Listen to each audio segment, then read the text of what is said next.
Les entretiens du marquis, bonjour à tous. Von der Leyen baffée, humiliée à Strasbourg par les eurodéputés.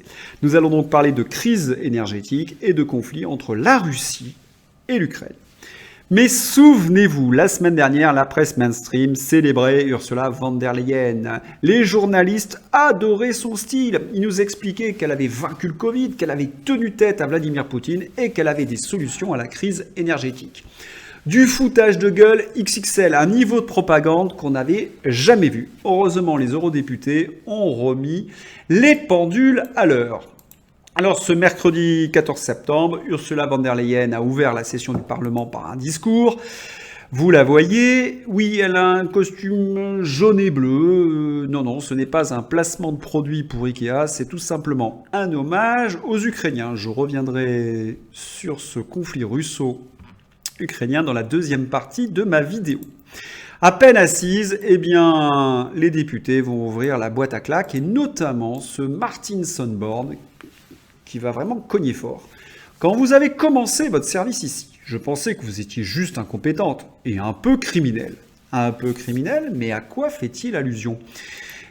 Pour les Allemands, c'est très transparent parce que Ursula von der Leyen était la ministre de la Défense du gouvernement Merkel. La presse allemande a accusé Ursula von der Leyen de malversation lors de signature de contrats avec l'industrie d'armement. Merkel, ayant tellement peur d'un scandale qu'elle ait entaché son mandat, a préféré exfiltrer Ursula von der Leyen à la tête de la Commission européenne plutôt que d'affronter la justice. Voilà. Les présidents de l'Union européenne sont souvent des gens peu recommandables. Je vous renvoie à Manuel Barroso, qui avait protégé Goldman Sachs et ses malversations sur les comptes de la Grèce. Je vous renvoie à Juncker, qui faisait du dumping fiscal au profit de son pays, le Luxembourg, et on lui a quand même offert la présidence de l'Union européenne. Alors, ce n'est pas seulement cela qu'il va rappeler, il va aussi rappeler une autre affaire que nous connaissons bien sur cette chaîne, puisque j'en avais parlé. C'est l'affaire de la signature des contrats avec le Big Pharma Pfizer. En effet, il était, on peut le dire, très défavorable à l'Union européenne et aux citoyens européens, à tel point qu'il y a eu une enquête et Ursula von der Leyen, comme le dit Martin Sonneborn, a effacé les SMS de négociations avec le Big Pharma. Il faut aussi ajouter que son mari Echo travaille pour une succursale de Pfizer et qu'il a obtenu un poste très bien rémunéré et la presse allemande avait souligné qu'il n'avait pas forcément les compétences. Voilà, donc il y a encore un soupçon de corruption et on attend avec impatience les résultats de l'enquête. Mais Martin Sonneborn continue, il explique qu'elle a une liberté morale impressionnante. Autrement dit, elle n'a pas de morale du tout puisque elle a signé un contrat avec l'Azerbaïdjan, qui est une dictature, et son président Aliyev, qui est un sinistre personnage. Et on a vu cette semaine l'Azerbaïdjan attaquer la démocratique Arménie. L'Europe a dans ces conditions une responsabilité financière et morale dans cette tragédie. Mais il ne s'arrête pas en si bon chemin. Il rappelle aussi que le discours écologique d'Ursula von der Leyen, c'est du vent, dans la mesure où elle achète du gaz de schiste aux Américains. Sachez que le gaz de schiste pollue énormément lorsqu'on l'extrait et que les écologistes n'en voulaient pas. Et qu'elle ouvre des centrales à charbon après avoir fait fermer des centrales nucléaires. Elle est donc responsable de la crise énergétique. C'est d'ailleurs ce que vont dire d'autres députés, notamment nos petits Français. Je pense notamment à François-Xavier Bellamy qui a fait un discours très très remarqué, puisqu'il a repris en effet l'histoire de l'Arménie, puisque notre ami von der Leyen a acheté du gaz, et il a utilisé un mot que je trouve très intéressant. Nous sommes maintenant dépendants d'une dictature. Alors on nous avait expliqué qu'on ne pouvait pas acheter du gaz russe, mais là on va acheter du gaz à une des pires dictatures de la planète, et nous devenons donc dépendants. Il va aussi ajouter que Ursula von der Leyen a une responsabilité dans l'effondrement de Frontex. En effet, elle fait en sorte que les douaniers ne puissent pas arrêter la submersion migratoire, mais au contraire d'ouvrir les portes, ce qui a des conséquences, et je vais en parler dans quelques instants. Et puis surtout, avec son écologie de pacotille, elle est en train de faire en sorte que toutes les usines d'engrais ferment les unes après les autres et François-Xavier Bellamy est en train de pointer du doigt une autre crise, une crise agricole qui pourrait nous entraîner vers des pénuries alimentaires, pénuries énergétiques, et puis bientôt famine en Europe. Merci Ursula von der Leyen. Et vous avez des journalistes qui l'ont célébré. Vous imaginez le niveau de corruption de la presse dans notre pays. Alors, il n'y a pas que François-Xavier Bellamy, il y a aussi Bardella qui nous explique que toutes les crises que nous vivons en ce moment, eh bien, ce sont les errements successifs que nous payons aujourd'hui. Et d'ailleurs, il ajoute notamment la crise énergétique, puisque le fait qu'Ursula von der Leyen ait fermé des centrales nucléaires sous la pression des Verts nous conduit aujourd'hui dans une situation tragique. Ces députés sont des européistes, mais je trouve ça très intéressant qu'ils reprennent tout ce que nous disons depuis des mois. Quand nous affirmons ce genre de choses, on est souvent traités de complotistes, etc. C'est bien que des eurodéputés, même européistes, parce que Bardella, il nous a parlé de rêve européen, on aimerait bien comprendre ce changement un petit peu de, je vais presque dire, idéologique. J'espère qu'il va un petit peu redresser la barre. Mais le fait qu'il parle de tout cela, eh bien, c'est formidable parce que les Européens, maintenant, commencent à comprendre la véritable nature de l'Union européenne. Alors, en effet, nous vivons une crise énergétique. Nous avons eu des mots très durs, mais il faut un petit peu l'expliquer. Et c'est Dimitri Pavlenko, que vous connaissez peut-être sur CNews, avec Christine Kelly, qui a sorti un livre, Combien ça va nous coûter, et qui a expliqué quelque chose de très très intéressant. Pourquoi nous vivons en ce moment un cauchemar en France? Pourquoi EDF est dans une situation dramatique? Eh bien, c'est à cause de l'Europe. En effet, EDF est obligé d'exporter, du fait des contrats européens, un tiers de son électricité vers ses voisins européens. Il vend son électricité, EDF vend son électricité à 42 € le mégawattheure. Le seul petit problème, c'est qu'il est obligé, dans une sorte d'échange, de racheter de l'électricité à d'autres pays européens, mais au prix du marché, c'est-à-dire entre 600 et 1000 € le kilowattheure. Autrement dit, EDF est en train de perdre de l'argent à un niveau qu'on n'a jamais vu. C'est d'ailleurs ce qu'illustre ce tableau, cette image de CNews, puisque en fait le gouvernement avait tablé sur une hausse de 4% et on est déjà à 35%. Ils ont été obligés de baisser la TVA, ce qui a eu un impact sur EDF jusqu'à 8 milliards. Pour reprendre l'expression de Dimitri Pavlenko, le gouvernement français a coupé un bras à EDF. Nous produisons de l'énergie, nous sommes obligés de la vendre quasiment à perte aux Européens et nous sommes obligés d'en acheter à un prix du marché qui est complètement fou. Et pour payer la facture, eh bien, c'est sur de l'endettement et c'est nous qui allons la payer. Parce que qu'est-ce qui va se passer? Le gouvernement ne peut plus, c'est ce que je vous avais expliqué dans une précédente vidéo, le bouclier tarifaire, etc. Ce n'est plus possible. Donc, ils vont augmenter le prix de l'énergie. Et vous avez peut-être vu, d'ailleurs, j'ai bien aimé le mot d'Elisabeth Borne. Elle nous a dit « Nous limitons l'augmentation de 15%. » Mais ça, c'est la première augmentation. Parce que si on en croit les Le Maire et compagnie, il y en aura d'autres cet hiver. 15%, ça va faire combien sur l'inflation? Comment les foyers vont pouvoir supporter de telles augmentations alimentaires et de l'énergie? Parce que la France ne peut plus continuer avec son bouclier tarifaire. Ça lui coûte une véritable fortune. Et pour quelle raison? Tout simplement parce que Macron a fait le quoi qu'il en coûte, et puis parce que il y a la guerre en Ukraine. Alors, c'est le moment où on va un petit peu se détendre. Oui, je parle de la guerre en Ukraine, mais j'allais oublier ça, parce que ça, il faut un peu se détendre dans ce journal.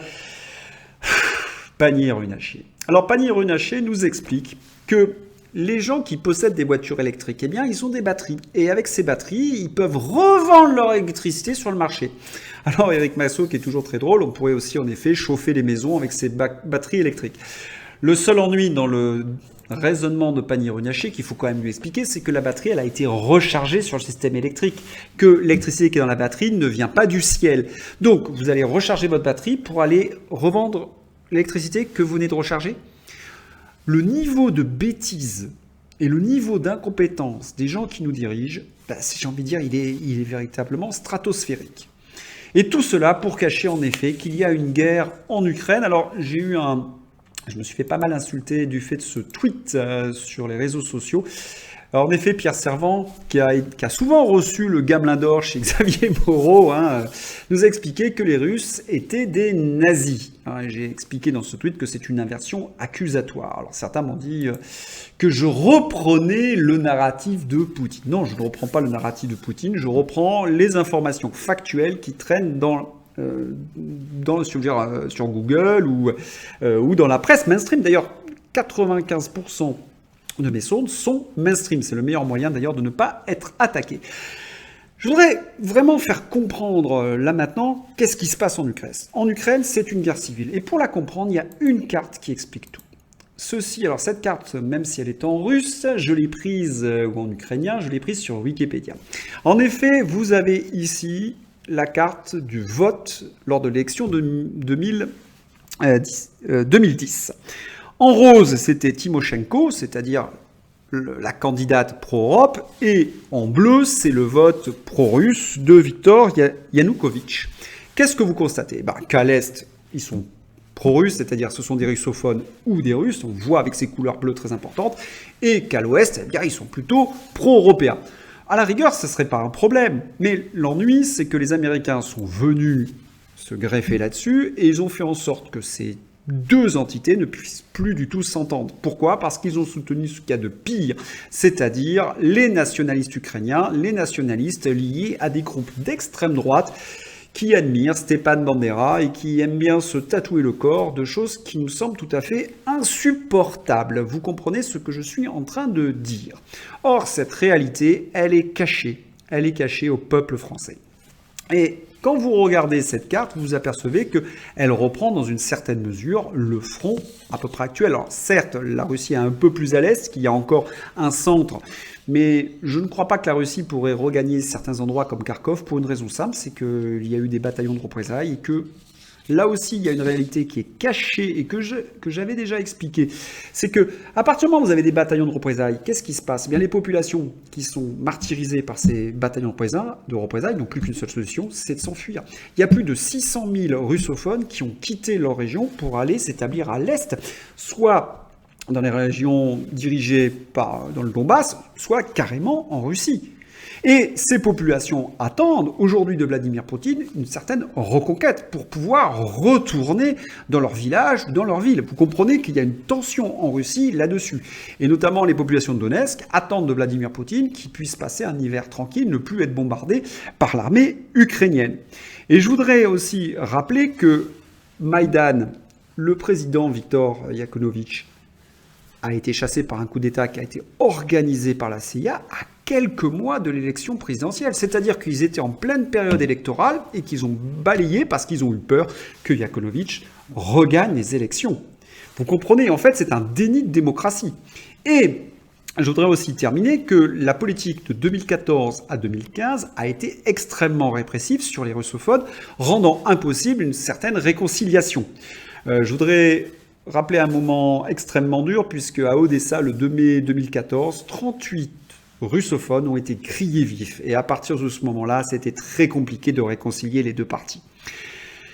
Il y avait pourtant eu quelque chose qui aurait permis de trouver la paix en Ukraine, ce sont les accords de Minsk, et les Américains les ont sabordés pour pouvoir faire leur grande offensive, pour récupérer le Donbass et pour récupérer la Crimée.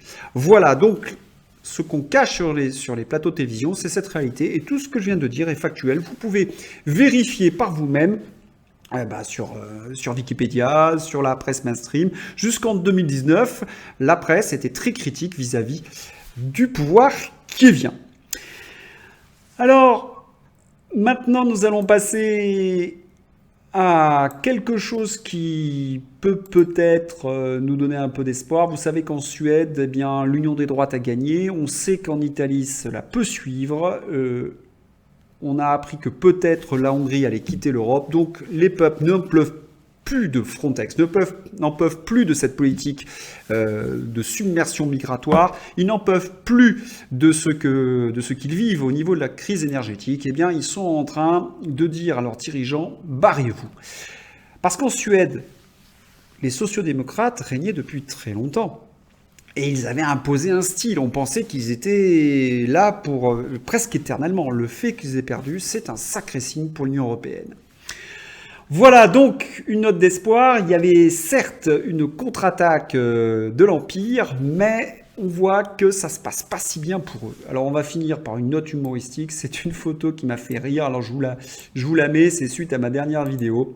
Regardez là, hein, c'est notre ami Emmanuel Macron. On lui propose comme ça des têtes hein, pour sa prochaine vidéo.